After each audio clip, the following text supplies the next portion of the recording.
sou Tainara Oliveira, discente da Universidade Federal do Maranhão, do curso de Ciências Naturais Químicas. No vídeo de hoje, aprenderemos um pouco sobre a FUNAI e falarei alguns pontos sobre o que é a FUNAI, em qual contexto ela foi criada e apontarei algumas das suas principais funções. A Fundação Nacional do Índio, mais conhecida como FUNAI, é o órgão indigenista oficial do Brasil. Ela foi criada em 5 de dezembro de 1967 por meio da Lei nº 5.371. A FUNAI é responsável por garantir a proteção dos direitos dos povos indígenas, assegurando a sua pluralidade étnica. Antes da FUNAI, havia o Serviço de Proteção ao Índio, SPI, um órgão público criado em 1910 que prestava assistência aos povos indígenas no Brasil.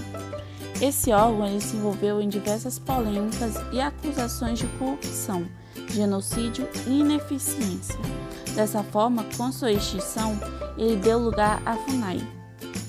A FUNAI, por sua vez, foi criada no período da ditadura militar, em meio a um contexto de reforma da estrutura administrativa do país. Essas reformas elas visavam a expansão política e econômica para o interior do Brasil. Então, muitas das políticas indigenistas ficaram submetidas aos planos do governo.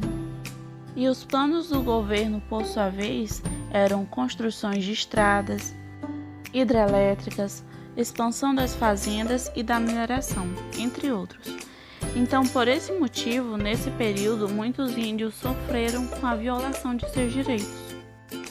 No entanto, no ano de 2009, foi editado o Decreto número 7056/09. Ele permitiu a reformulação da fundação, atualizando a estrutura do órgão, otimizando seu funcionamento e renovando a maneira como ele se relacionava com as comunidades indígenas, garantindo então maiores possibilidades de atuação.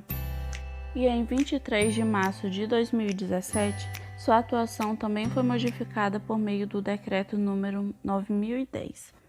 Dessa forma, com tais atualizações, a atuação da FUNAI está orientada atualmente por diversos princípios, como o reconhecimento da organização social, costumes, línguas, crenças e tradições dos povos indígenas, buscando o alcance da plena autonomia e autodeterminação dos povos indígenas no Brasil, contribuindo para a consolidação do Estado democrático e pluriétnico.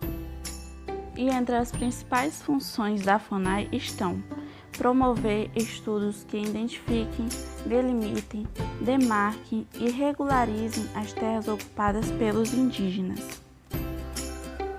A FUNAI acredita que demarcar terras é também uma maneira de diminuir conflitos pelas posses de terras. Ou seja, ao estabelecer esses limites físicos das terras de uso indígena, assegura-se de possíveis invasões e ocupações por não-índios. Aí depois da demarcação, a FUNAI também tem a função de monitorar e fiscalizar essas terras indígenas. Isso deve ser feito para que não sejam violados os limites.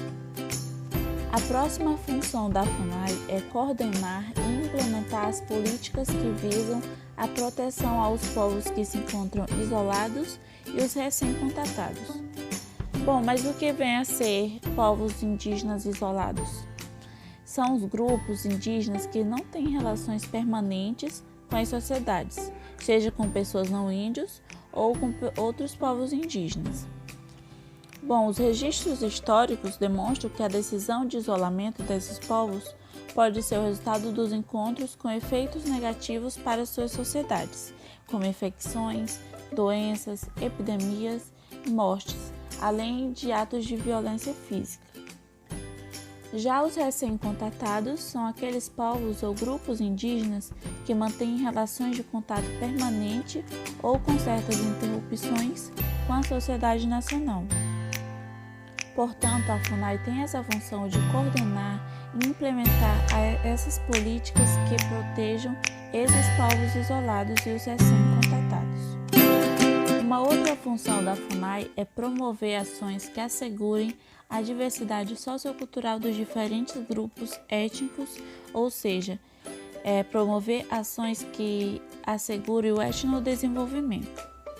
Entre as ações estão estratégias voltadas para as necessidades básicas, ou seja, uma estratégia destinada a satisfazer as necessidades fundamentais dos índios, mais do que o crescimento econômico por si mesmo. Isto significa que o país deve concentrar seus recursos e esforços no sentido de produzir os bens essenciais. Uma outra ação é usar e aproveitar as tradições culturais existentes e não rejeitá-las a priori, como obstáculos ao desenvolvimento. Possibilitar a conservação e recuperação do meio ambiente nas terras indígenas também é outra função da FUNAI. Algumas dessas ações de conservação e recuperação ambiental são implantação de viveiros florestais, cursos de coleta de sementes e produção de muda, controle de processos erosivos, atividades voltadas para a problemática do lixo nas aldeias, manejo para a conservação de ambientes naturais e recursos naturais. E por último, outra função da FUNAI é controlar e intervir em possíveis impactos ambientais ocasionados por fatores externos às terras indígenas. Então é isso, muito obrigada pela atenção, espero que tenham entendido sobre a FUNAI e suas funções. Até a próxima!